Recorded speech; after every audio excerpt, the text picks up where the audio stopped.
আসসালামু আলাইকুম রহমতুল্লাহি বারাকাতুহু। লক্ষ্মীপুর তালহা কোয়েল ফার্মের পক্ষ থেকে আপনাকে জানাই আন্তরিক শুভেচ্ছা ও অভিনন্দন।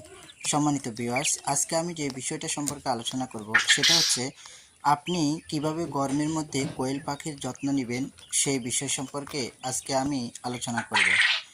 তো আমি আপনাদেরকে বলতে চাচ্ছি, এখন হচ্ছে গরমকাল, কিছুক্ষণ বৃষ্টি থাকবে, আবার অনেক সময় দেখা যাচ্ছে সূর্যের তাপে অতিরিক্ত গরম পড়বে।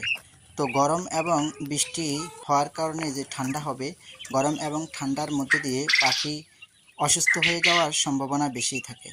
তাই পাখির সঠিক যত্ন না নিলে আপনার পাখি অসুস্থ হয়ে অনেক পাখি মারা যাবে। আমার দুইটা পাখি মারা গিয়েছে গরম এবং ঠান্ডার কারণে। এরপর আমি তাদেরকে ঠান্ডার কোর্স করিয়ে দিয়েছি।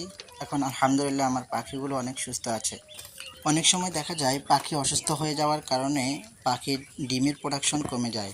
এই ডিমের প্রোডাকশন কমে যাওয়ার কারণে এতে আপনার লাভ তো হবেই না, লসের সম্মুখীন হয়ে যাবেন। এই কারণে আপনি গরমের মধ্যে পাখির সঠিকভাবে যত্ন নিলে আপনি কখনোই লস হবেন না। যদি আপনার কোয়েল পাখি সুস্থ থাকে তাহলে ডিমের প্রোডাকশন ভালো থাকার জন্য আপনার পাখিকে আপনি সকালবেলা ক্যালপ্লেক্স দিবেন। এটা হচ্ছে ক্যালপ্লেক্স। ক্যালপ্লেক্স দিবেন 1 লিটার পানির সাথে 2 ml। এরপরে দুপুরবেলা আপনি এই স্যালাইনটা ব্যবহার করবেন। আমি স্ক্রিনে যে স্যালাইনটা দেখাচ্ছি ঠিক হুবহুব ওই স্যালাইনটা আপনি ব্যবহার করবেন। এরপরে রাত্রে আপনি ইসেল ব্যবহার করবেন।